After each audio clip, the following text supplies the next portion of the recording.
Hello and welcome to another edition of Mormon Stories Podcast. I'm your host, John DeLynn. It's November 4th, 2016, and we are having another interview as part of our series on Mormons in the UK, in the United Kingdom.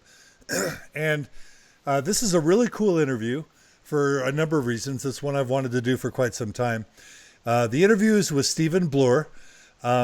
Stephen was a former bishop in the LDS Church. I learned about him. When did you stop being bishop, Stephen? What year was that? 2011. Okay, so I learned about Stephen around that time because, as I understand it, Stephen, I think you had a faith crisis while you were bishop. Is that right? Yes, that's okay. Right. So he had a faith crisis while he was bishop. He ended up, losing his testimony while bishop, and we'll talk about what happened after that. So that's just fascinating, sort of what it's like to grow up in the UK, what Stephen's life was like before he became bishop, what it was like to be bishop, and then what it was like to have a faith crisis in the UK while you're bishop. That's all interesting stuff. But what's even more fascinating is that he's been living a life since then. So to understand what it's been like to be a post-Mormon in the UK. But then sort of the really additionally fascinating piece of info is that Stephen was excommunicated without his knowledge. He was not given a chance to attend a disciplinary council, and he simply received a letter saying he was no longer a member without explanation.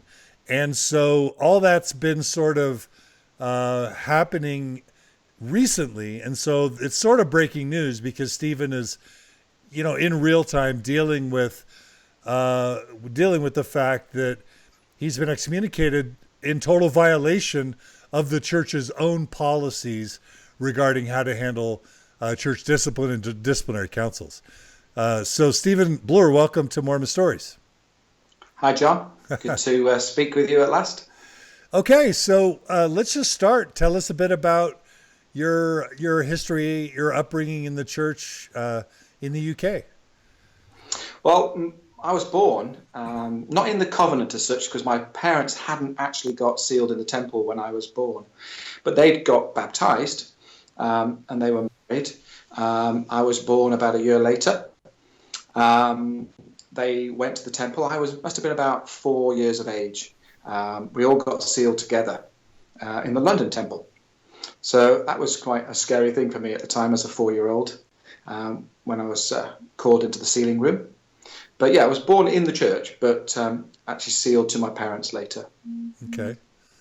And what part of England were you sort of raised in? Well, I was raised in the Midlands, so just north of Birmingham, between Birmingham and Manchester, a place called Stoke-on-Trent. It's often called the Potteries. And what did your parents... That's where Wedgwood came from. What is that? Wedgwood, it's a type of very fine pottery. Okay. Royal Dalton. It's world famous. The area is world famous for china, for bone china. Got it. And what did your parents do for a living? My father was a policeman when I was growing up, and until I was 13. He was a bishop as well. I mean, he was a branch president, and then he was a bishop for quite a few years. Of which ward? A couple of wards. One in the Midlands, a place called Biddulph near Stoke-on-Trent, and then Houston, where we moved when I was 13, which is where I was bishop too a few years later. And where is that? Is that in the same general area? It's a long way. Well, from us, it's a long way away. It's about 360 miles south, near a place called Land's End. It's in Cornwall. Got it. Okay, good. Okay, so your dad was a policeman. What did he do after being a policeman again? He became a watchmaker, watch repairer and jeweler in the town that we live in now called Helston. He worked very hard. I mean, he was a bishop and a full-time businessman, with 5 children. But growing up, he was very dedicated. My dad put everything into his calling. Yes, he loved us, but he served the members of the ward to the best of his ability. So we hardly saw him really. But when he did spend time with us, it was quality time. Okay. Um, and you said he had 5 children? Yes, there's five of us. I'm the oldest of five. Okay, oldest of 5. So tell us a little bit about, for you, what it was like growing up in the UK. Was your mom a stay-at-home mom then? Yes, she was. For most of my life, anyway.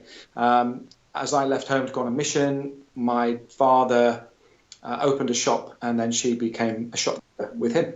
Okay, cool. Okay, so you would have been, let's just kind of try to put the chronological setting. You would have been, let's just say, a teenager kind of in what decade or what kind of time, year span? Like 70s? Late 70s through the 80s, I was a teenager. Okay. So, Yeah. okay, so what was it like to grow up in the UK during that time? Number one, in what ways was your family stereotypically Mormon versus not? Did you have the family home evening, the scripture study, all that? Like, talk about the ways that Mormonism was manifested in your family's day-to-day life. We lived it to the utmost. We had all those things like family home evening, daily prayer twice a day, scripture study, seminary. We did all those things, youth groups. In those days, in the late 70s, early 80s, you probably remember youth included road shows with dancing competitions at state level, music competitions. There was a lot going on, and my life revolved around church more than anything else. And I was a very good missionary. I used to bring in my friends from school. In fact, when I got to 16, I invited the missionaries into school. I had a good relationship with the RE teacher, the religious education teacher, and I managed to get the missionaries to come into school and talk to the rest of the kids, my peers at school, several times. I was a very keen missionary as a teenager. Okay. So it sounds pretty standard Mormon experience. Did you guys have like ward or stake or regional dances? Oh yes, yeah. I mean, all the time. It was something we got excited about. There wasn't many. I suppose in our area, there was about maybe 15 to 20 youth of all ages, but that spread over 3 towns. The area of our ward boundary stretched about an hour and a half across. So you're talking about 40 to 50 miles. Right. So people had to travel from all those areas. Okay.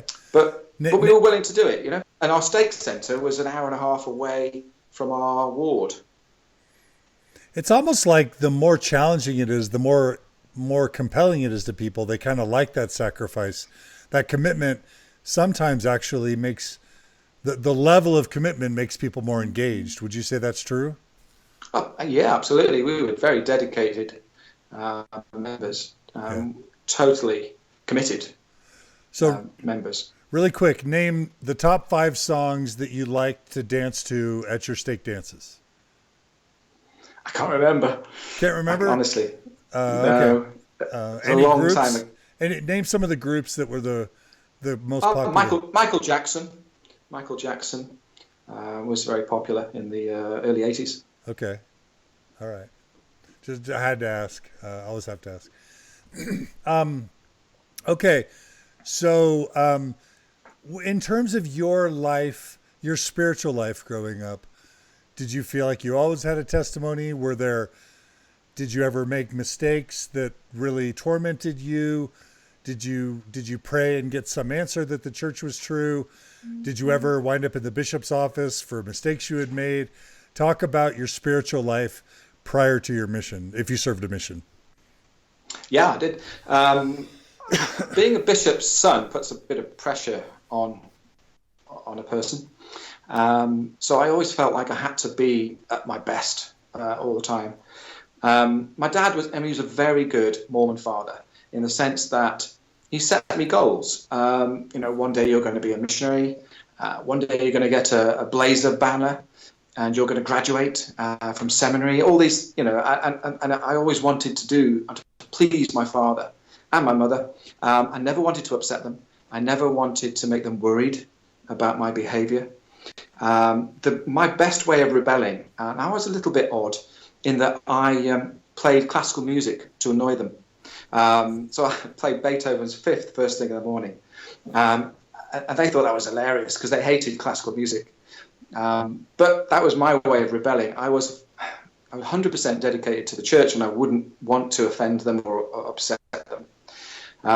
I did end up praying for my own testimony about the age of 18.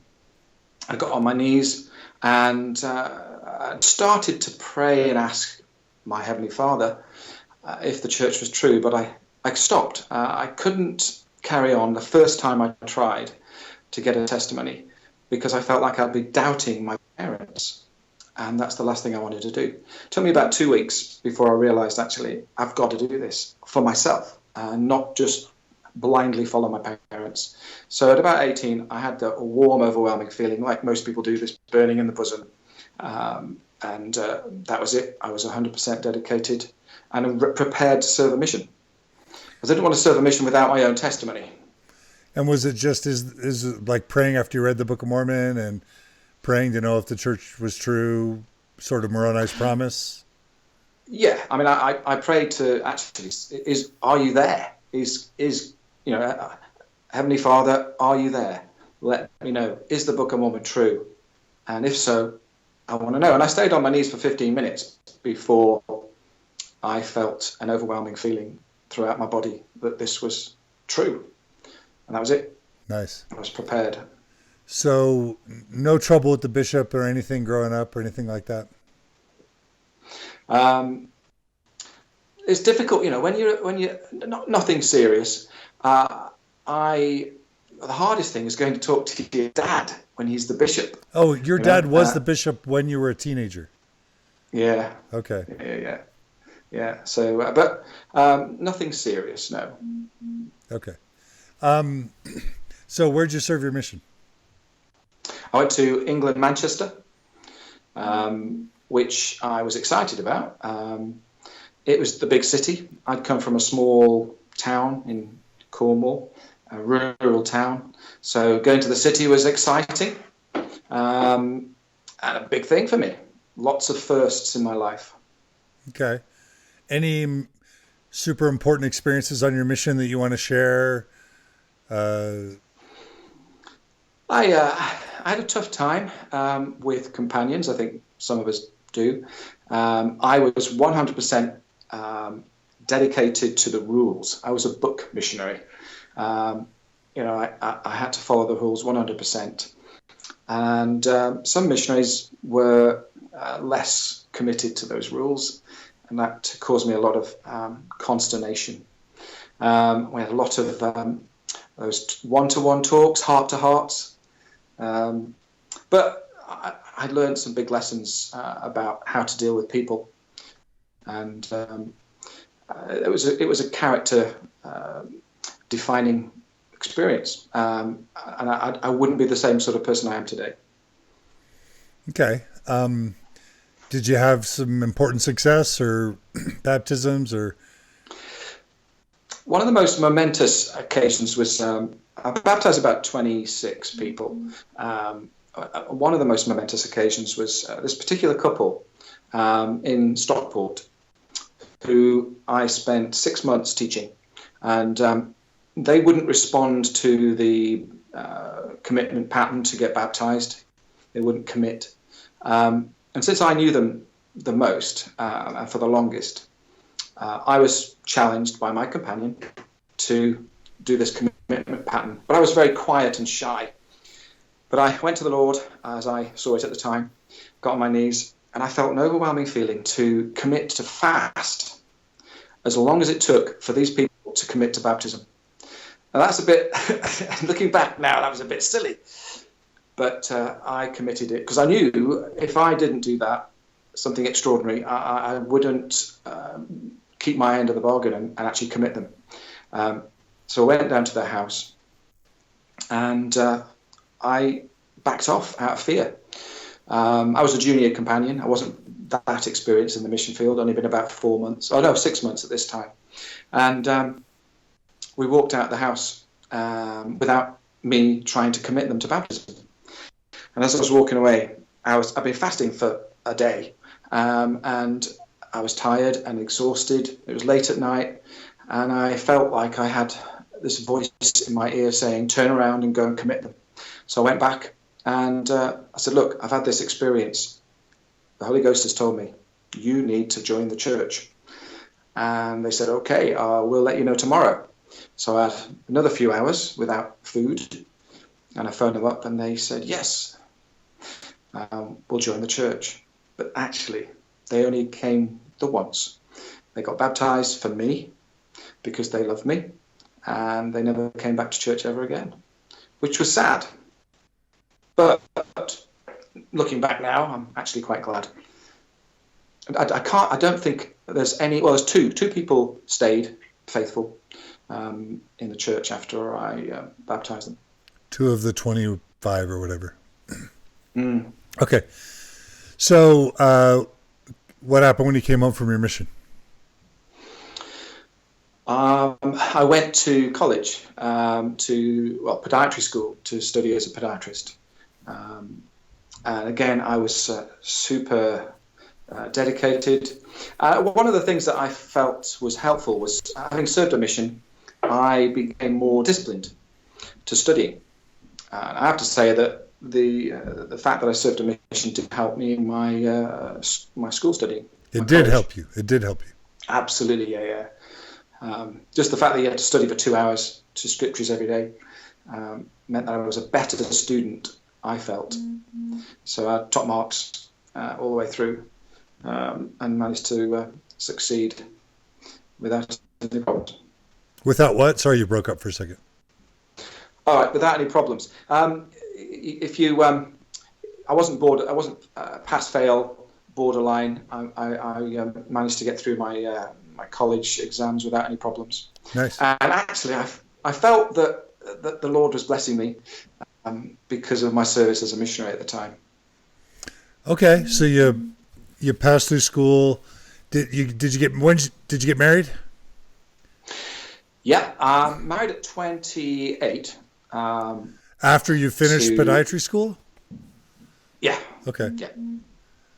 I mean, the problem we got in this country is there's a lack of eligible young women. Right. So you've got to travel long distances, which I did, looking for that right one. So you got married. I managed to, yeah. Liz, my wife, I'd actually grown up with when I was younger in the Midlands, in Stoke-on-Trent. And I moved south and we'd lost touch. And so in my mid-20s, I contacted her. She was still single, luckily, and actually went on a blind date, would you believe? Because we hadn't seen each other for about 12 years or something like that. So we didn't know what each other looked like, which was interesting. So you went on a blind date. She didn't disappoint. She didn't disappoint. Mm-hmm. And you're still married? Absolutely. How long have you been married? 25 years. 25 years? Last month. Mm-hmm. Okay, cool. So congratulations. Thank you.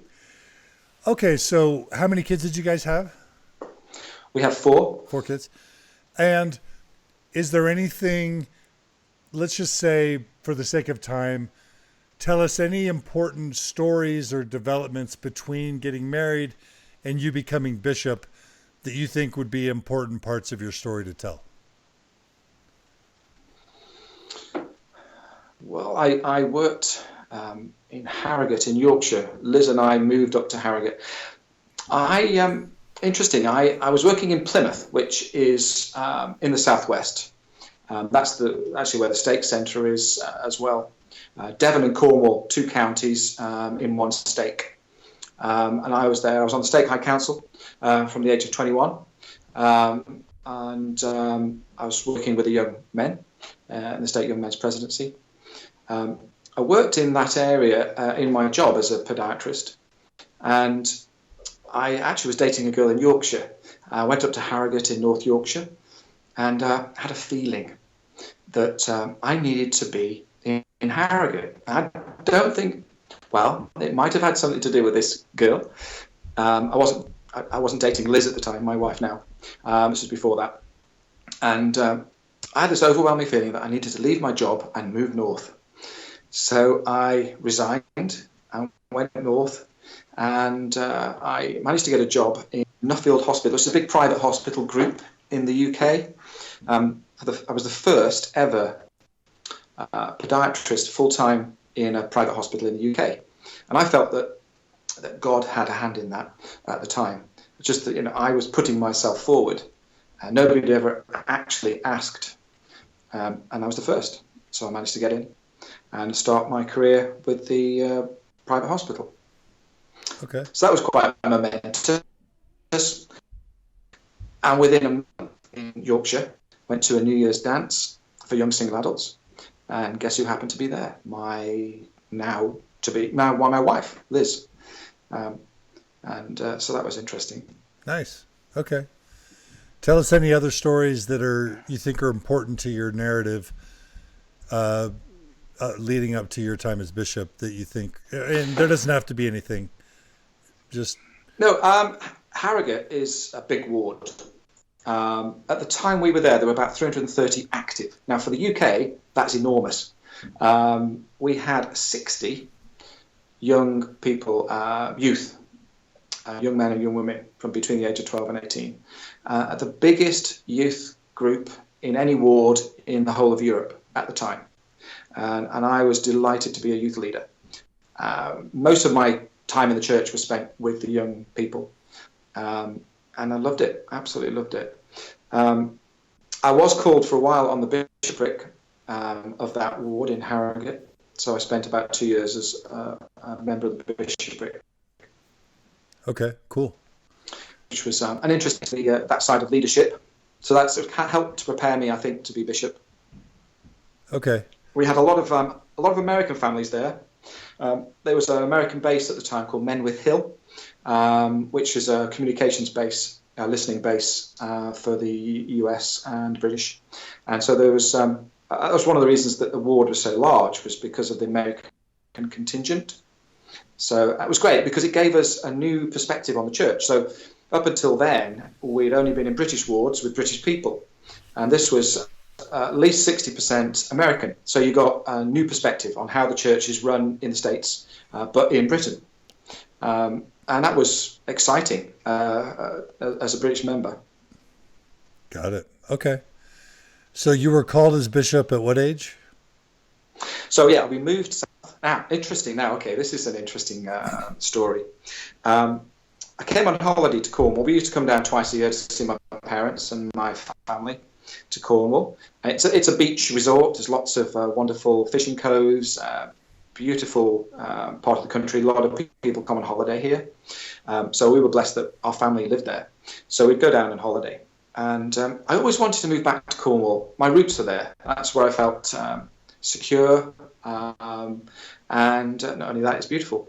So we were on holiday, but we never planned to go. Liz and I had thought maybe we would retire there. But I had this overwhelming feeling that I should move to Cornwall.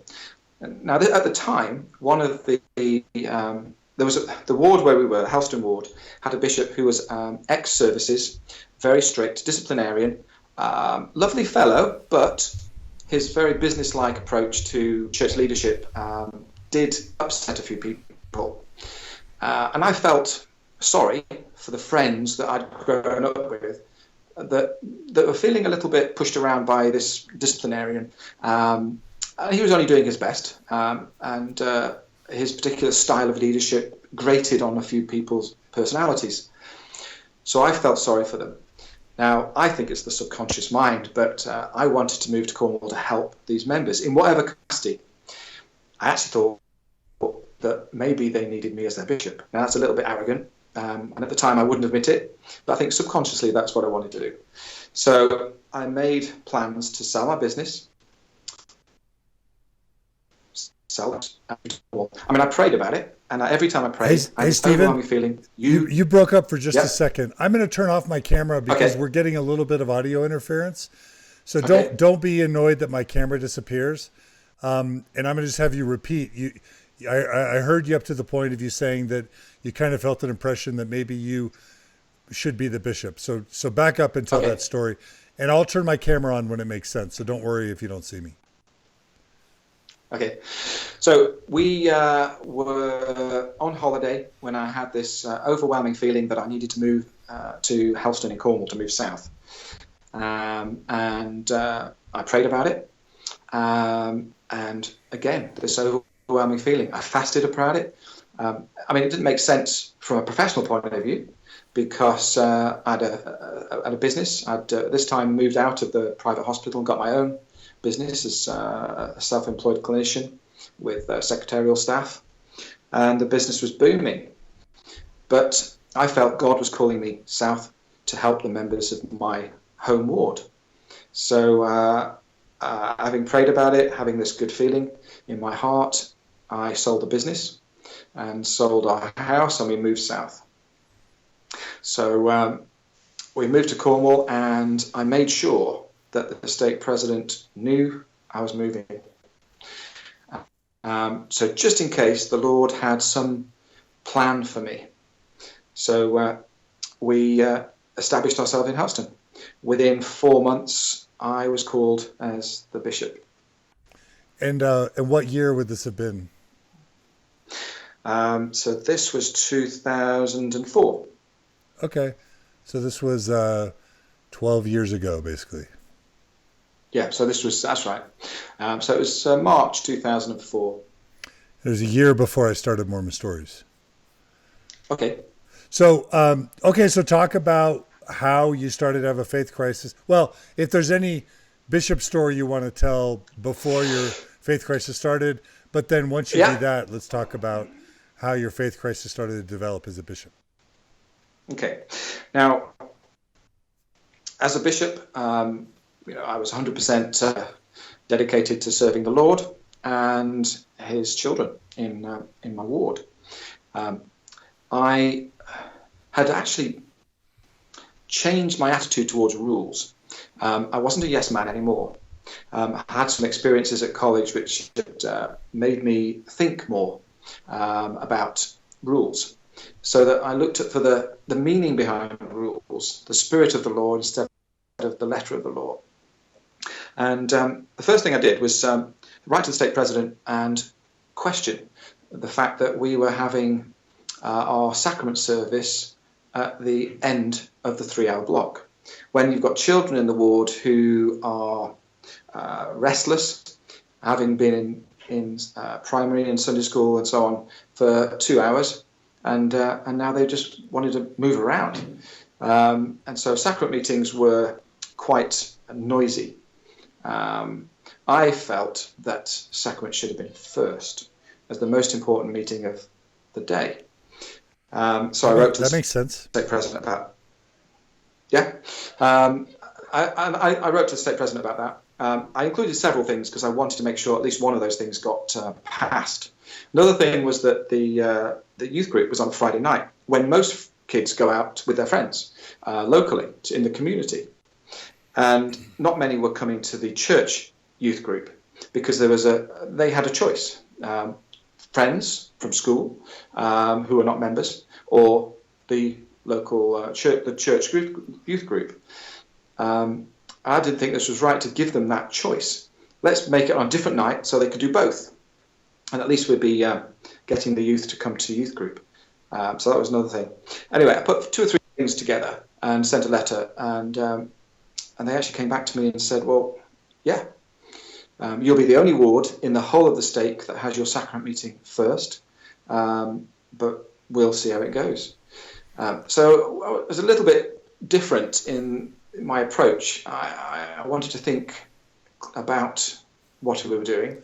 That's a great reaction, right? I bet you felt good about that. I was delighted, and I got on very well with the stake president. We'd been friends when I was on the Stake High Council, and he was on the stake presidency at that stage when I was 21. And then I moved up to Yorkshire, came back, and he was now the stake president. And so that friendship helped, I think, me to get things through in the ward.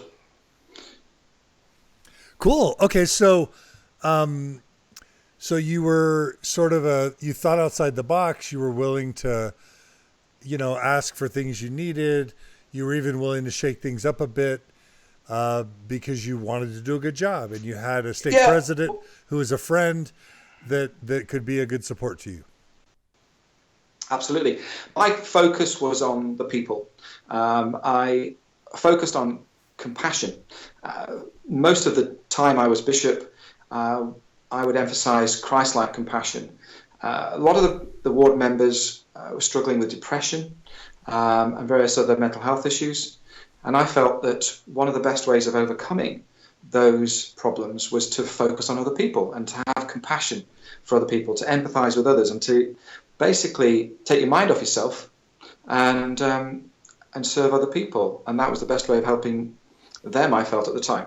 So now we had another crisis at one point.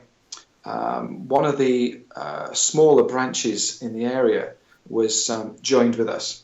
They basically dissolved the branch and sent the members to our ward unwillingly. So when they arrived, they were not very happy, and they would be they would dissent, and they actually caused a lot of problems for me as the bishop, because they didn't want to work with me. They didn't, not because of me, but because of the situation. They'd lost their branch, and they worked very hard for that. But it wasn't my decision. It was stake president higher up. So I tried to focus their attention on Christ-like compassion, because I felt it helped them to overcome their own pain of losing something they cherished, which was their branch. So, during my tenure, that was the focus: Christ-like compassion. As I'm hearing you say that, I'm just going to say, and I don't say this to disparage the church, but just my experience with the church made it so that my reaction was, his focus on Christ-like behavior is probably a little bit risky in terms of his being a leader, because I could see that not ending up so well in this church. And I don't mean to say the church is unchristlike, but I could just see how that could get you into trouble. Some of the rules are, for instance, I was continually asked to run addiction recovery clinics and to include all different types of addictions in the same support group. So you've got people with alcohol addiction, with drug addiction, with coffee addiction, and sex addiction, pornography addiction, all in the same group, trying to support one another. And I put my foot down. I said, no, this isn't going to happen, not on my watch. It's just not a good thing to do, to have all those different problems together. And that didn't go down too well. Well, you mean the leaders didn't like that you didn't like them all being together? Yeah. They expected me to follow the rules and have that happen. Right. The other thing I objected to, we have this Helping Hands program. I'm sure it's worldwide. And it was presented to us as a way to bring the church out of obscurity. And that was the first emphasis. And this really grated on me. We've got to wear these tabards which advertise who we are. So rather than doing service in secret, anonymously, we would be parading ourselves in the street and making sure that everybody knew. And it was actually managed by the public relations department of the stake. And I wrote a letter to the stake president saying, this is just not on. It says it in the New Testament. Jesus Christ said, let not your right hand know what your left hand doeth. And if you do these things in secret, then the Lord will bless you in public. And it didn't seem right to me. So I objected, and I actually put my foot down again and said, sorry, but we're not wearing the tabards. We're going to do anonymous service as a ward. And we did a lot of service projects. We had some fantastic members who dedicated their time to serving others anonymously. And the stake president did back me up on that. I think I was the only one in the whole of the stake.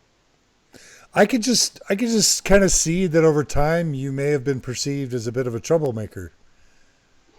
Well, I mean, the first thing I did when I was called as a bishop was ask for training on how to counsel people.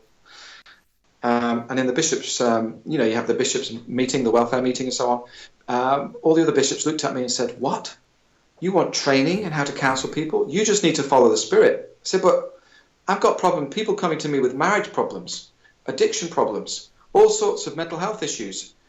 I don't know the first thing about helping them.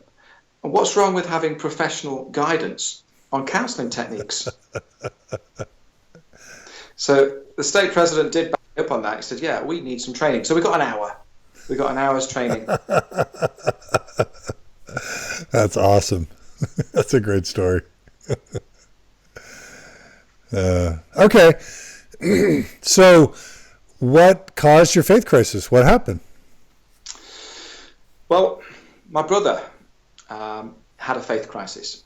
Now, he started to suffer with mental health issues, and he got depressed. It was diagnosed later as some form of bipolar.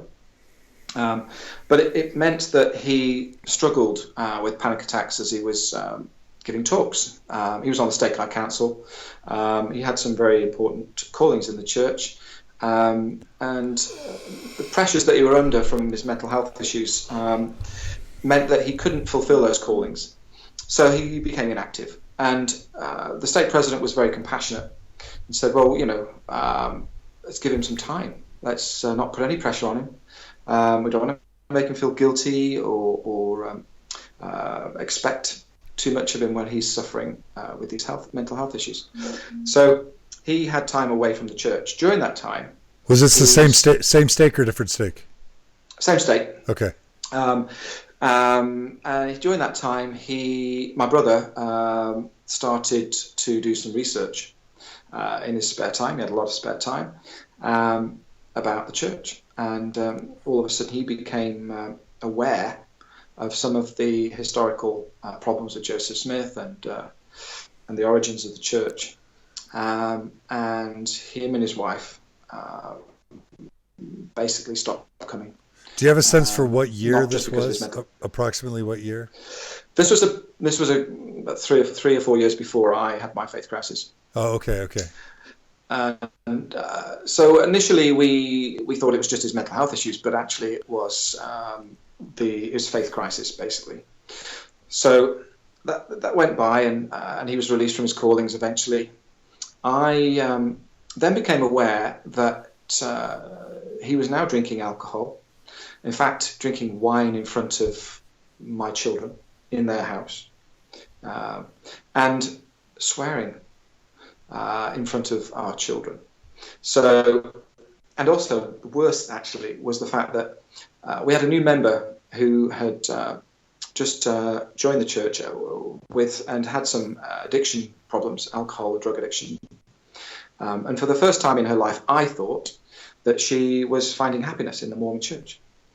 And my brother knew this young lady and decided that he wanted to tell her about the problems with the history of the church. So I discovered this was going to happen. So I went round to his house and basically laid down the law. It got into a bit of a shouting match, to be honest. I mean, he's my brother. He's 11 years younger than me, but I was probably a little bit sterner with him than I would be with another member, because he was my family. So I laid down the law. I said, "How dare you drink alcohol in front of my children and set a bad example? How dare you swear in front of my children? And for goodness me, you're going to spoil this woman's happiness if you destroy her testimony." He got very angry with me, and we didn't talk for weeks after that. So that was the first thing. And then he started to try to reforge our relationship. First of all, they apologized for their behavior in their own house when I shouted at them.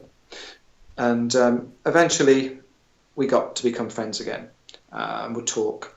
And eventually he started asking me questions about psychology, and what he called positive psychology. What are the conditions or criteria for helping people to have the best in well-being and to fulfill their potential as human beings? Got me thinking. He was asking me in Afghanistan, if a woman is born into a Taliban culture, is wearing a burqa helping to fulfill her potential as a human being? Does that religion help her to fulfill her potential and the best of to help her to flourish? And I obviously disagreed. Of course it didn't. Why would living inside a sack help her to realize her potential? And he kept asking me questions like this, kind of on the outskirts of religion, not pointing his finger at Mormonism, but getting me to think about religion and being rational, get my rational brain thinking. And then the worst thing he could have done was to post a tweet about homosexuals in Utah having the highest suicide rate between the age of 16 and 25-year-old, and how he felt that he needed to speak out and make people aware that the church's doctrines, ideology, was harming these individuals. Now again, I like timelines. Do you have a sense for by what time he was having these conversations with you? Kind of what year? So that was 2010. Okay. Yep. So you'd been bishop for how many years by that point? 6, 7, nearly 7. Isn't there a 5-year limit on being bishop? Not in our stake. Not in your state. They reckon. No, well, they said between 5 and 7 years. Wow. So that was 6.5 years. About 6.5. Okay, but so you had been bishop for 6.5 years. Uh-huh. Okay, cool. And he tweeted this, what I thought was a criticism. So I sent him a message. Having just reforged our relationship, I didn't want to spoil it again. So I was very careful how I managed this problem. As a bishop, I felt I needed to tackle this apostasy, open rebellion against the church. Were you his bishop? I was his bishop. Oh, yeah. Wow. Okay. So at the same time, I didn't want to destroy our friendship, our relationship as brothers. So I'd be very careful, and I chose my words very, very carefully. So I sent him a message, private message. Why so public criticism of the church, David? And he wrote back the most unexpected, compassionate message I've ever seen. So even though he's not homosexual, he could empathize with those who are, and their needs were not being met by the church, and it was causing all sorts of trauma, mental health issues, and ultimately suicide for a lot of people.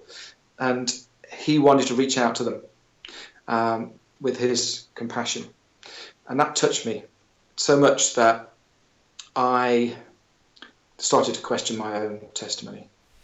How could somebody who's an apostate, my brother, have such compassion for people because of what the church is doing, hurting them? So that's when I decided to reinvestigate the church myself.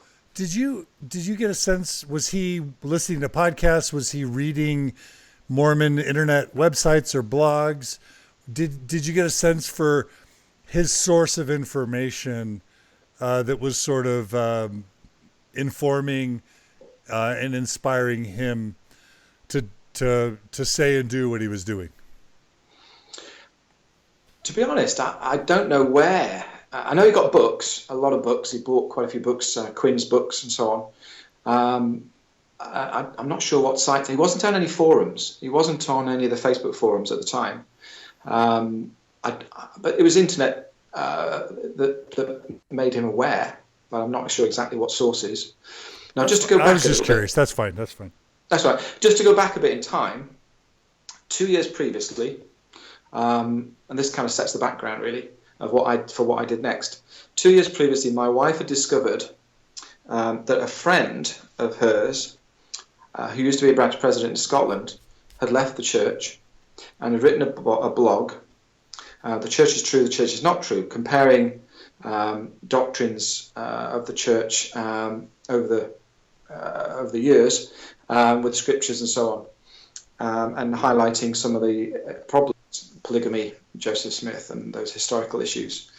Now, she came to me very, very upset, and asked for my guidance as the bishop and her husband. Now, I didn't look at it. I just said, you're being deceived by Satan. Don't look at it anymore. You just need to pray, read your scriptures, and get the Spirit back in your life. But I had no idea what she was looking at. Once my brother had done this with a tweet, and I got his response, this compassionate response, and I started doubting my testimony. I went to that site, and the first thing I discovered was, well, a lot of people discover, Joseph Smith had 55 wives, and honestly didn't know that he had, and that 2 of them were 14-year-old girls, and that just threw me totally. At that point, I knew I had to prove that the church was true once again, and I dedicated all my waking hours, early hours of the morning, late at night. Work was a chore. I try not to do any work if I could. I just wanted to study and prove that the church was true. And so this was, again, you said 2011, 2012? This was the end of 2010. So this was November. Okay. Yeah, beginning of December. Okay, so what happened? 2000.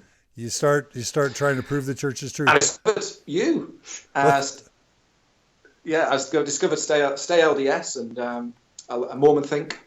And Liz and I, both my wife and I, spent all of our spare time just discussing it, studying it, praying, studying the scriptures, trying to keep our testimony. But the more we studied, the more down the rabbit hole we went. Okay. And so what's that like, being a bishop and you're losing your faith completely?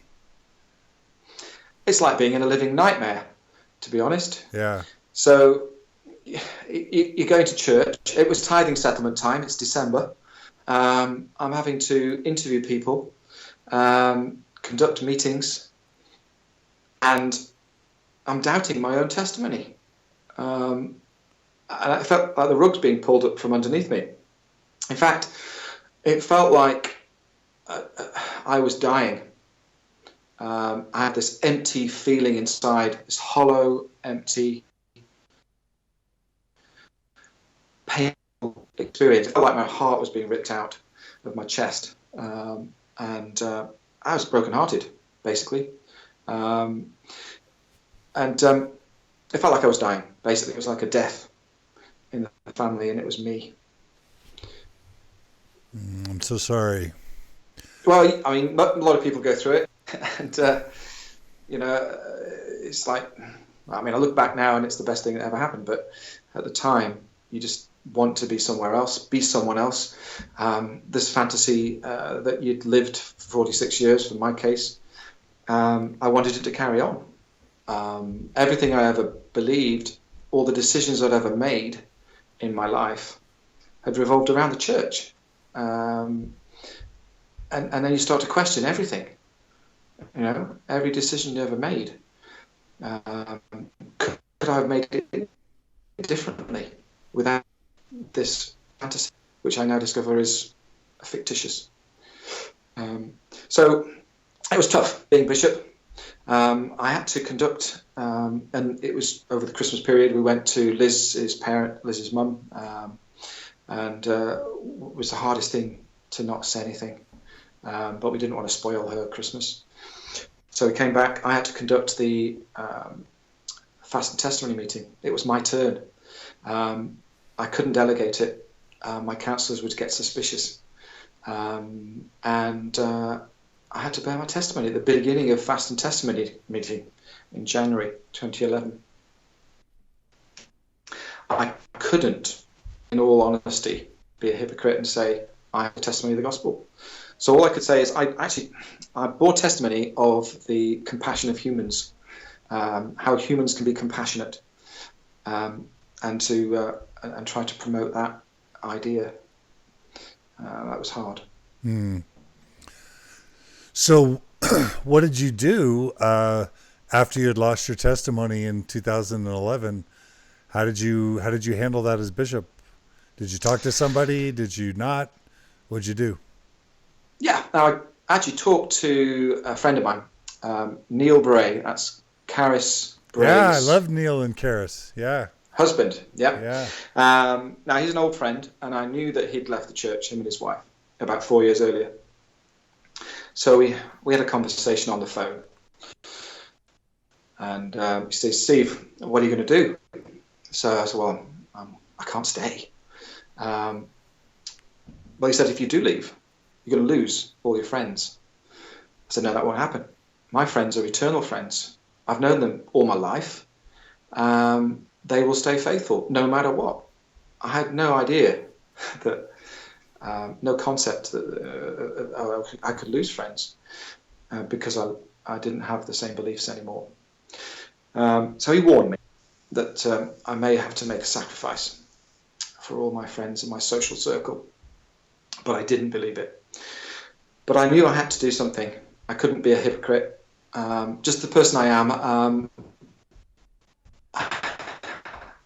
I felt it difficult to carry on in my calling as a leader, and I actually started to fear what the church would do if they found out. I was anxious about that. Right. I felt the only thing I could do, from what other people had said, I actually, one of the things I did was I searched for other bishops who had been through the same thing. So Bob McHugh, right, from Canada, yeah, and I read everything I could find about his life and his transition out of the church, having been a bishop and gone through a faith crisis and left. Lyndon Lambourne, right. I mean, we bought loads of books. We bought every book we could find to find out how people had managed it, this transition out of the church. Simon Southerton too. Simon Southerton, absolutely, yeah. So I emailed quite a few people, but after a while, I think people move on in their lives, and it's not important anymore. So I didn't get very many responses at that time, and I didn't know there was a huge ex-Mormon community. I didn't know about Mormon stories. I just thought we were on our own. So I decided I had to resign as bishop. That was the only honest thing to do. And so I was prepared to phone up the stake president and say, "Look, I'm out of here. There's just no chance I can stay. I don't believe it anymore. I'm gone." But at the same time, I wanted to protect my family, my parents, and my other extended family in the church. And there's 50 of our family, Liz and I. And so I wanted me to be the one that told them, not the stake president or the bishop. I wanted it to be me. And so I had to time this right, tell the stake president, but more or less the same time, tell the rest of my family around the world. And that was difficult to plan. At the same time, the closest people to me were my counsellors on the bishopric.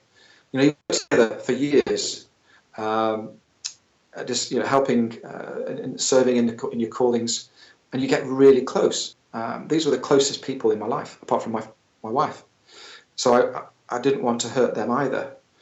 So I wanted to tell them as well, and I wanted it to come from me. I didn't want the stake president to tell the story in his own words, to corrupt it. I wanted it to be my feelings.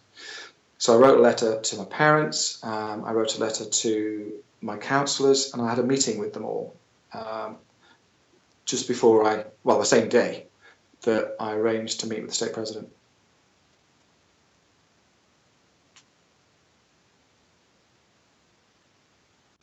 Okay, so how'd that go? What was the result? Tears.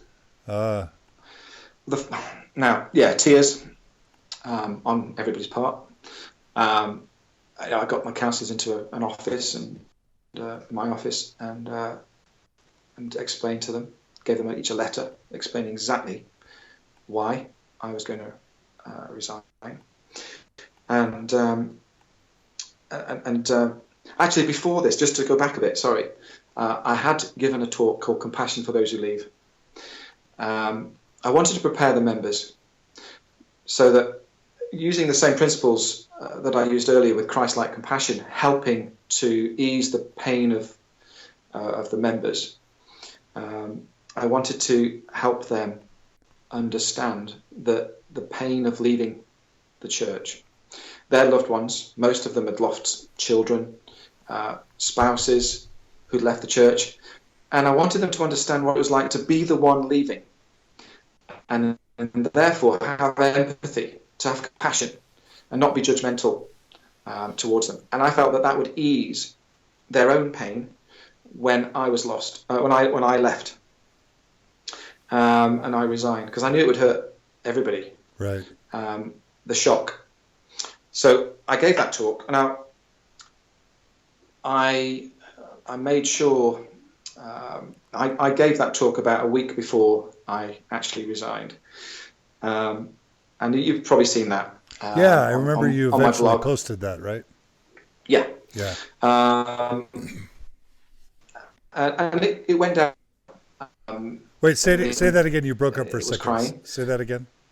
Okay, it went down well with the members, because for the first time they began to understand the pain of their loved ones going through a faith crisis, and they had empathy for their own loss of their own relatives, and everybody was crying. There was lots of hugs around the room after the talk, and we had a feeling of mutual empathy for one another and for their loved ones.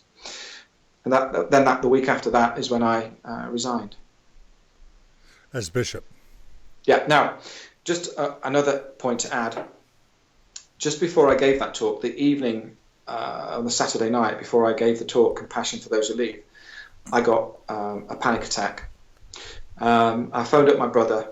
I said, "Dave, I can't do this. People will think I'm doing it so that I want sympathy. And that's not why I'm doing it. I'm doing it so that so it can ease their pain." And he said, "Well, do you care? Do you really care that what they think?" I said, "Well, I suppose ultimately no." He said, "Has anybody ever done this before? Has any bishop ever had that opportunity to try to explain to the active members what it's like to leave?" I said, "Well, not that I know of." He said, "Well, what have you got to lose?" So that's so he persuaded me to do it. But I wanted to phone the stake president up that night and say, "Look, I've had it. I'm out of here. I can't cope anymore with the trauma of being a bishop, being a hypocrite." So I gave the talk, then I resigned, and I met with the stake president about 3 or 4 days later. Okay, I'm just going to repeat. You said you met with the stake president a few days later. Occasionally, your audio breaks up, Okay. so I repeat Okay, it just to that's make fine. sure people don't lose the story. Okay, so you Right. met with your stake president 3 days later. I bet that was fun. Yeah, him and his counsellor. And he had been and it your was- friend. I mean, it's important to note. No. It's yeah. I mean, this was a different stake president now. Oh, okay. He'd only been in so he'd been in office about a year. Okay, got it. So this is a new stake president. Okay. Having said that, I mean, I thought his friend, and he was my institute teacher actually when I returned from a mission. So I held him in high regard, and I thought of him as a very compassionate man. But I didn't feel that compassion in the room that night. I felt fear, tremendous fear from them. On his part. Fear on his part. Yeah. Yeah. Mm-hmm. There was no attempt in the meeting with the stake president and his counsellor to change my mind. about my resignation. Huh. Yeah. And that shocked me. Say that. I Wait, mentioned a few of the reasons why. say that again. What was your reaction to that? Shock. Okay, why? I felt that they were going to plead, beg, do everything they could to keep me in the church. But there was no effort whatsoever to keep me. In fact, it was, we don't think you should. They said, are you going to come to church in the next few weeks? And I said, well, to be honest, I think it's going to be too painful for me and my family and the members. It's going to be uncomfortable if I've just resigned because I don't believe to come to church in these circumstances. They said, yeah, that's probably a good idea. It's probably best if you don't come. Now, they then later, when I had a meeting, they said that in that meeting then that they'd said not to come to church. But actually all they'd done is ask me, are you going to come to church? And I said, probably not. And they then actually accused me of breaking their instructions, which was don't come to church. But that was never the agreement. I said I probably wouldn't. Still, that's a weird thing for a leader to say don't come to church, right? That's what he thought he'd said. Actually, he'd said, are you coming to church? But even if he had said that, that's a weird thing to say. Yeah. But he thought I'd broken our agreement. Right. No, I get that. I get that. I hadn't agreed to anything. Right. It's bizarre. I mean, the actions were out of fear, I think, basically. They didn't want the contagion to spread. That's right. Yeah. That's how I felt. That's actually it's a natural reaction, right? I mean, if you'd been a person in influence and all of a sudden everyone for 6 or 7 years had been relying on you, and in this case, this is the ward you grew up in, so we're talking decades and decades of influence. If you're falling away, that could really affect a lot of people. So it's natural they wanted you to disappear, right? I suppose, yeah. From their perspective. But from a Christ-like perspective, what would you have hoped for? Well, to be honest, I wanted to attend church and just sit at the back. That's what I really wanted. To stay with my friends, sit at the back and relax and take it slowly. I had to resign as a bishop. Unfortunately, there's no other option for me, I didn't think at the time. Right.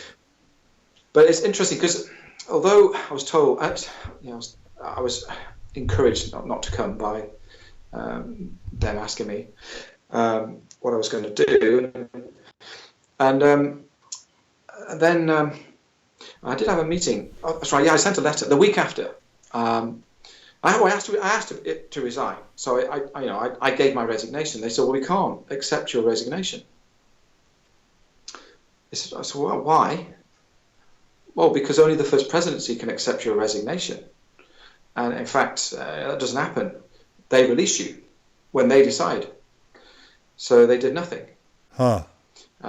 They left me in office. So what happened then is that my first councillor actually acted as bishop under my authority, because I'm the only one with the authority. Bishop, there's a standard as a judge in Israel. Right. Which is a bit odd, because at the time I was becoming an atheist, so an agnostic atheist. Basically, I just didn't know there was a God anymore, and my councillor, under my authority as bishop, was acting in my stead for 6 weeks. Wow, that's interesting. So, I did say, if I was told by the previous stake president, if a bishop committed any serious sin, then they would be released on the spot by the stake president. And that was sort of a threat, really, to the bishops in bishops' training. I said, well, here I am as an atheist, bishop, and yet you can't release me. What worse sin is there? To be an apostate. But I couldn't. So they left me hanging for a while. That's interesting bureaucracy. Yeah, I suppose it's just a bureaucratic thing, isn't it? Yeah. But then we had another meeting with the stake president. Actually, my wife was with me that time. And at the meeting, the stake president asked, this was with the bishop, with my first councillor as well. My first councillor and the stake presidency more or less were there. So it's like 5 of them, I think, and me and my wife. And the stake president asked me why I don't resign. I said, excuse me? You're not supposed to ask anyone to resign. He said, no, I haven't. I just asked why you won't resign. So, well, that's a bit of a funny question, because why don't you ask all of the other people that don't turn up to church on a Sunday? Why don't they resign? Inactives. And he said, no, I'm not asking you to resign. I just want to know why you don't resign. And my wife then had had enough at this stage, because she was still half believing and was traumatized by the fact that she may be losing her eternal partner. So she lost her cool with the stake president and really laid into him. Said, excuse me, but I'm here. I'm his wife. If he resigns, then what's going to happen to our marriage in the eternities? So, well, that's irrelevant. He said, it won't affect you at all. So she wasn't very happy about that. What does he mean? So, what did he mean by it wouldn't affect her at all? He couldn't understand why she would be concerned. Yeah. And I don't know why. I don't know whether there was a mental block or what. But she was uncontrollable emotionally because of the lack of compassion for her and her eternal marriage. Yeah, I'm just going to say that in my experiences with my stake president, there was zero compassion, and it was so mechanical. And they also asked me to resign because they would much rather have that happen than have to take any action. But it just felt so unchristlike and void of compassion. And it's just weird how sometimes religion can make good people do really kind of cold and heartless things. It's just kind of a sad side effect of religion sometimes. And I don't blame them. I mean, understanding a little bit about psychology, and understand that there's an amygdala hijacking that can occur. So you lose your sense of rationality, and the flight-fight mechanism kicks in, and they just go on the defensive. And it's not because they're not even thinking about it. They can't. Their minds are controlled by chemicals, hormones. Yeah, that's definitely what happens. Okay, so then how did it... Now, go ahead. Another thing. Go ahead. This is interesting. Yeah, go ahead. After I sent the letter, actually, I was told not to communicate with members of the ward. Of course. Or the church. Of course. Or the church. Yeah. At all. Now, and to discuss the issues that I had. Now, after I resigned as the bishop, I wanted all the members, people I loved and served, not just for the 7 years as bishop, but throughout my life, as you say. I wanted them to know why I had resigned and to have there be no ambiguity. I had studied enough to know that I would be labelled as a sinner or being offended was weak. And I wanted them to know that I was leaving due to historical issues with the church, problems with Joseph Smith's behaviour and so on. So I wrote them a letter and I had it posted to each of their homes the day before Sunday. So Sunday morning, and they got it in the morning. And then I arrived for church on the Sunday because I wanted to say goodbye. I wanted to grieve with the members, having just discovered that I'd resigned as their bishop. the day before with the letter. So I arrived at church. Now, at this point, my wife could not come to church with me. She was too emotional about it. So she stayed at home. The only person that came with me was my daughter, who was 13 at the time. And as we walked into the chapel, I was ushered into my office by the last stake president, who was my friend that I talked about before, who'd been I'd known for many years. Wow. Now, the only reason he was there was because the current stake president was away on business in Europe, so couldn't be there. So the European area presidency assigned the previous stake president to take his place. Now, at that time, he was the young single adult rep. He had a couple, senior couple. Him and his wife were the young single adult couple for the stake. He had no authority. Yeah, that's kind of weird. He'd just been the previous stake president. So he was delegated to be policeman. So he ushered me into the office, just him and me and my first counsellor, while my daughter went into the sacrament meeting with the first counsellor on the stake presidency to conduct business. Now, I didn't know what was going on, and they didn't want me to know what was going on. So they called me into the office, and he started thumping his hands together. How dare you do what you're doing? I said, excuse me? He said, how dare you come here and try to influence the members of the ward? I said, I'm allowed to come in here. This is a public meeting house. I've come to grieve with my friends and say goodbye. Basically, if this is what's going to happen, I've got to resign, and I want to grieve with them. And he said, how dare you? He said, are you resigning as the bishop? He said, that's not as far as it can go. You've got to resign as a member. Do you think you can just resign as the bishop and stay in the church? There's no chance.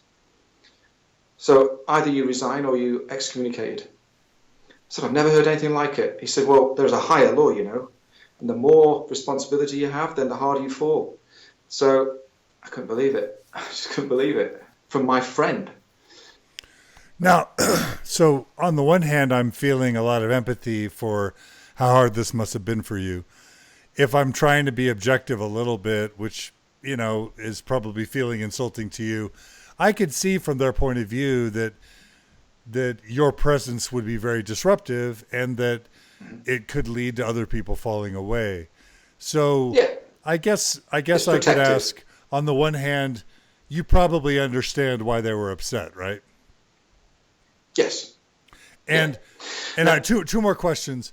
Some would say, well, you're just trying to screw with people. You're just actually trying to use your influence to lead other people away.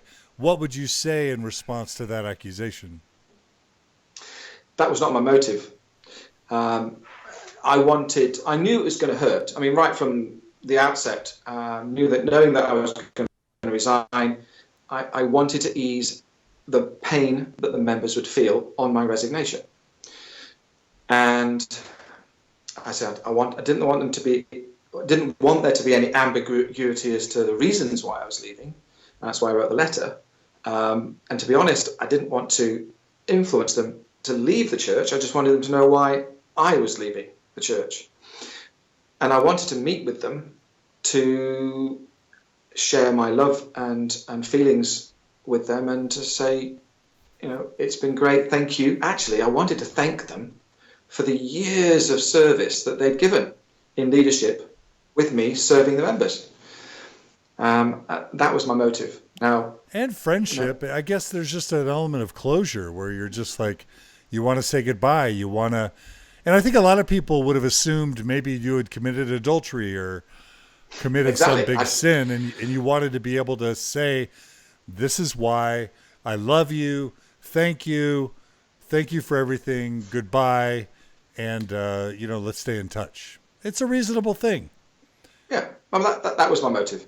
Now, this previous stake president, who was acting as the European Area Presidency's policeman told me I couldn't enter the building because it was a public house of worship, and they set the rules. It wasn't, although it was a public house of worship, they set the rules about who can come in and who can't. And I was not allowed in. Actually, he said, the European Area Presidency had stated, I'm not allowed in at all. But using his discretion as my friend, he would let me in as long as I didn't talk to anyone at all. I was chaperoned by my first counsellor, and I left before the end of the meeting, before the closing hymn and prayer. So I went into the meeting, sat at the back with my first counsellor. The meeting ended. I was in tears. The ward executive secretary was passing the sacrament that day, and he'd been the previous bishop before I'd been called, and we got on very well, and we were friends. We looked into each other's eyes, and there was tears in both of our eyes. My first counsellor sat next to me, and during the just before the closing hymn, I said, right, I've got to go. My first counsellor was a bit of a rebel. And he said, why? I said, because I've been told to. He said, but you can be a rebel once, can't you, in your life? I said, what do you mean? He said, well, stay. I'm not going to make you leave. Wow. So he made me stay through the closing hymn. I left at the prayer, went outside, and me and my daughter, who'd sat through the whole meeting, she'd sat through the whole bit of the business as well. As we were driving away, I was being obedient. I'd been told not to talk to the members, and so I was leaving. Before the meeting ended, and my daughter said, "Oh, Dad, apparently during the business, the member of the state presidency said you'd been." I'm trying to remember the word. I said, "Oh, I might have to edit this." Not resigned. Disfellowshipped? No. Oh goodness. Not excommunicated. Excommunicated, resigned. Begins with an S, I think. No. Something you had done, or something that they had done? No, they'd put me on one side. Set apart? No. You can edit this, are you? No, probably not. But so they had done something. They had done something. Getting late. Oh, they had done something to you that wasn't an accurate portrayal of what had actually happened. Is that what you're saying? No, they'd stopped me acting in my office as bishop. Yeah. But I wasn't released, so they weren't releasing me. I need to find out what this word is. But anyway, it made me angry. You got a sense they were misrepresenting, that it wasn't truthful what they had communicated. Yeah. Basically, they were giving the impression that I'd done something wrong. Right. Yeah. But it made me angry because they hadn't. Normally, when you do any business, you warn the person about the release of from the calling or whatever you're going to do ahead of time. But nobody had talked to me about what they were doing, so I got annoyed. Yeah. And I parked the car. I got out of the car, and I went back into the building. I wanted to see the first council on the state presidency, and have a heart-to-heart, because I felt that I'd been misrepresented.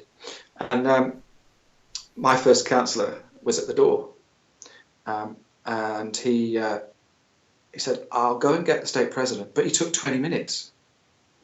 So during this time, all the members were leaving the meeting, and I was at the door, and they were leaving. So I got to give them hugs and say my goodbyes. And my first counsellor made sure that he took a long time to get this member of the state presidency to meet with me, so that I had a good 20 minutes to to do what I wanted to do, which was to say goodbye and give them hugs, and to thank them for all the time we spent together serving the board members.